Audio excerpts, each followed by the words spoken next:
historic day this really is for Indian society and the LGBT community, because the Supreme Court has decided to tread where politicians feared to go.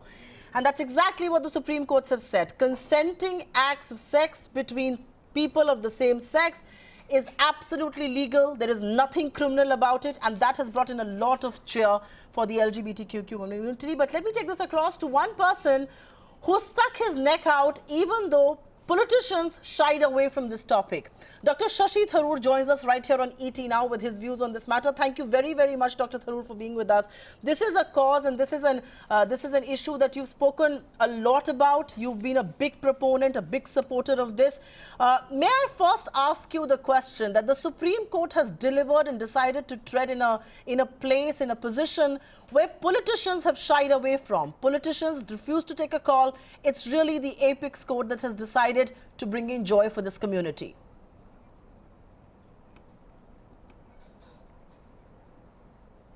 That's right, and I really welcome the Supreme Court's decision. The fact really is that what we've seen today is an affirmation of the very argument that I made when I unsuccessfully attempted to introduce a private member's bill in the Lok Sabha that would have decriminalized the elements of Section 377. And that is that the way the law stood was actually a violation of the principles of equality, of privacy, and of dignity enshrined in our Constitution. And I think it's exactly right, because I wanted people to understand this is not so much about sex as about freedom, about constitutional freedoms, freedoms for all our citizens to be treated equally, not to discriminate against one community, the LGBT community. It was about the right to privacy, which has been upheld last summer in a landmark Supreme Court judgment, that what takes place in the privacy of your own home with another consenting adult is your business and not the government's business. The government has no place in your bedroom. And finally, about dignity. Here was a group of people, citizens of our democracy, who had to lurk about, who had to conceal their orientation, who were not free to be themselves. We have finally recognized that this was wrong, and that as a democracy, we should be constitutionally upholding the freedoms, the equality, the privacy, and the dignity of all Indian citizens, including our LGBT friends. And this is why I'm very, very pleased the Supreme Court has taken the stand it did. I am very pleased that politicians like you have come out in the open and supported the cause of this community. They did not really have much hope to begin with. But, you know, you're right when you say that the government has no business being in people's bedrooms. I wish they also had no business being on people's dinner plates. But that set aside, this is a very comprehensive judgment. What is even more heartening is that this is a unanimous judgment. All 5 judges and, you know, some of the wisest men and women spoke in favor of this judgment. The observations of this are equally important. Justice Chandrachud says that constitutional morality matters than societal morality. Has the debate been set forever as far as moral values are concerned? It is not society that will determine what is morality. It is going to be the Constitution of India that will guarantee that.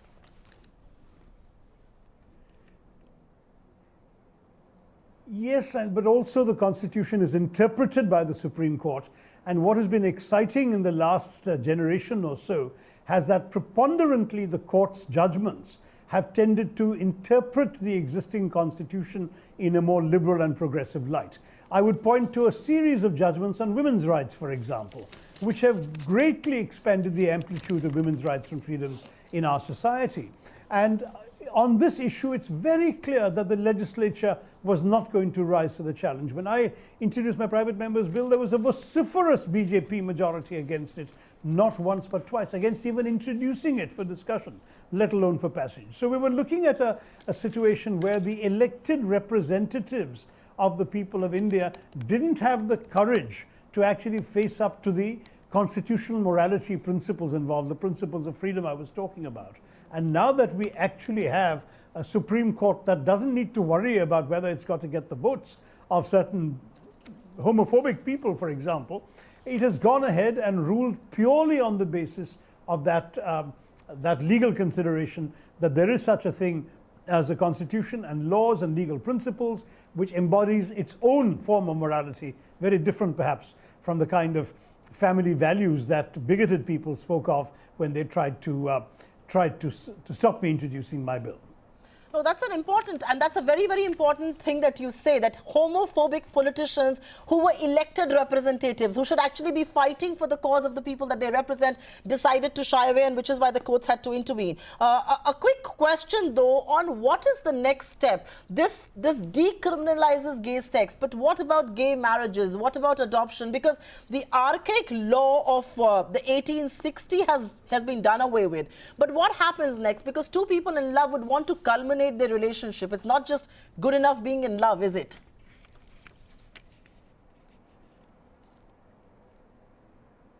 I think some progress will have to be eventually made in that direction as well, but I don't want to imply that it's going to be an easy win. Already in this case, the government took the position that while they would not object to decriminalization, and they actually left it to the wisdom of the judges, and we've seen the wisdom today, they did say very clearly in the Attorney General's submission to the Supreme Court that any other steps the government reserves its position on. And so if the court were to contemplate the granting of any rights beyond decriminalization, the government wished to be heard again. Well, that signals to me that, for example, gay marriage is not likely to happen very quickly on this government's watch, that they may well object. But I do want to make one thing very clear. We were about 50 years behind the rest of the world's democracies in decriminalizing adult consensual sex, because in fact from the late 60s onwards, every other democracy in the Western world, for example, has realized that punishing people for their own natural sexual orientation was foolish and wrong, and they've been allowing it, whereas in our case we have only in 2018 woken up to this principle of constitutional morality. So it seems to me that gay marriage, which is relatively newer, let's say in the last 5 to 10 years in most Western democracies, has that become possible, may also take a little while longer for us to be able to absorb. My urging to our LGBT friends is to take this triumph in their stride, to savor the pleasures and satisfaction of being able to walk in the street with pride and dignity, without being judged or without being threatened with arrest or anything else.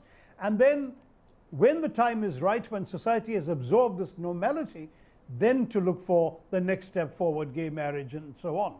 There should, however, be intermediate steps possible, for example, under which, now that homosexual partnerships are no longer illegal, people might be able, for example, to conclude legal agreements under which they could will each other their possessions in the event of death, or they could assign to each other the right to be their next of kin in hospital treatments. There are lots of intermediate steps like that, which legally I suspect the courts would be inclined to uphold after this. But leaping to something like gay marriage may take a little bit of time.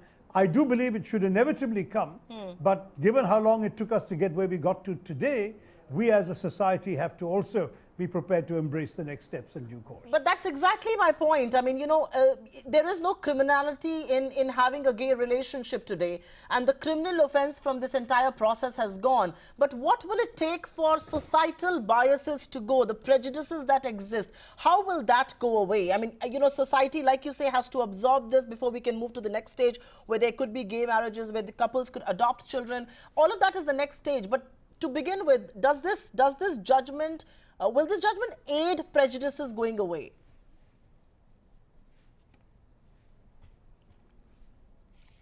Look, prejudice, of course, is something that people take time to overcome.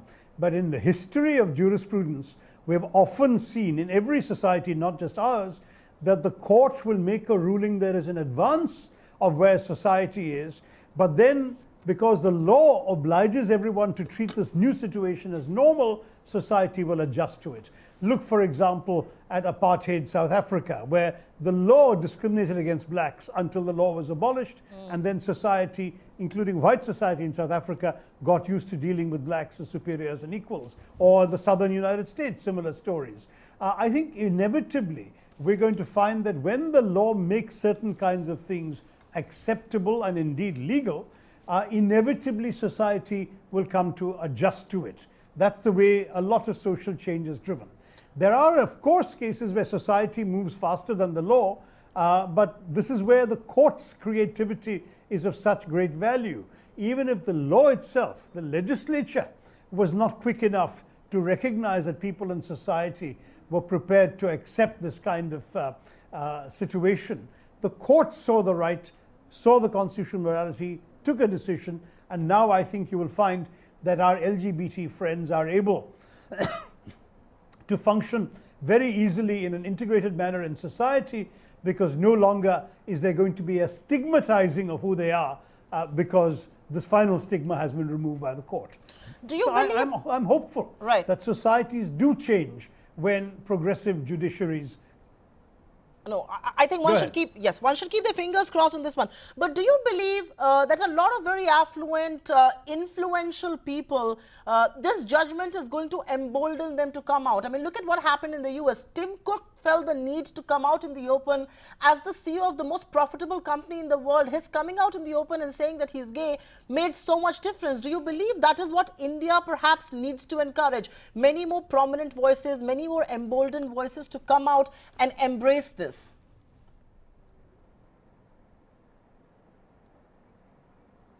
I wouldn't make a general comment like that, Sunitra, because whatever these individuals living a lie are going through, they would have had their own reasons, family reasons. Many of them, for example, might be in marriages meant to cover their identity, or they may be family and other kinds of pressures. There may be business reasons. India is still, in some respects, having to catch up with these 21st century realities. So I'm not going to quickly expect a few Tim Cooks to emerge in the Indian social or business environment. I would leave it all to individuals. Where an individual feels freer to acknowledge who he or she is and to say so to the world, I think we'll at least know that they can do so without any fear of arrest or harassment or worse. And to my mind, that's the good thing about the judgment.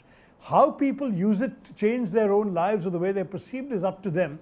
And I think that just as this law is about freedoms, we should leave it to individuals to have the freedom to decide whether they wish to come out or not.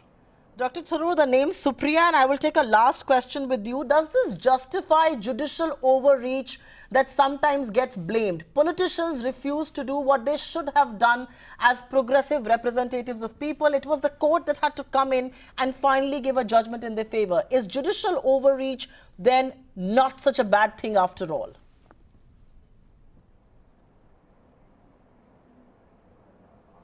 Sorry, Surpiya, yes, I'm afraid I've been giving too many interviews today. But Surpiya, I just want to stress that as far as this particular issue is concerned, there is no one-size-fits-all answer.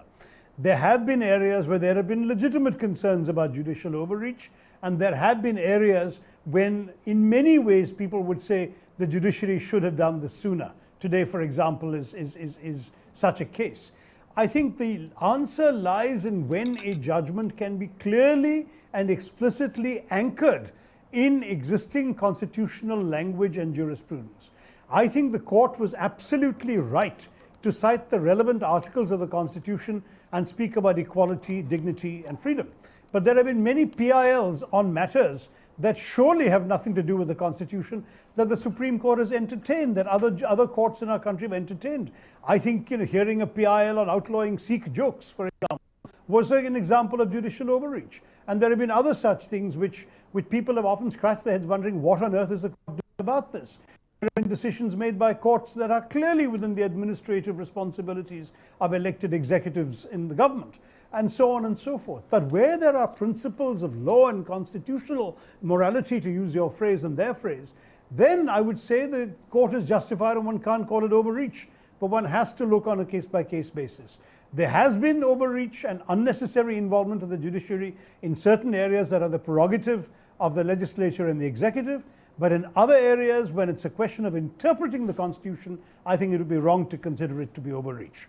And this is a very good example where the court has done the right thing. Okay. On that note, Dr. Shashi Tharoor, always a pleasure chatting with you, and congratulations once again. And I admire the fact that you, as an elected representative, stick your neck out there and you spoke about that private member bill, which of course did not get very much traction from politicians on both sides of the political spectrum, but I'm glad you did that. We need more like you. Thanks very much for being with us right here on ET Now, sir.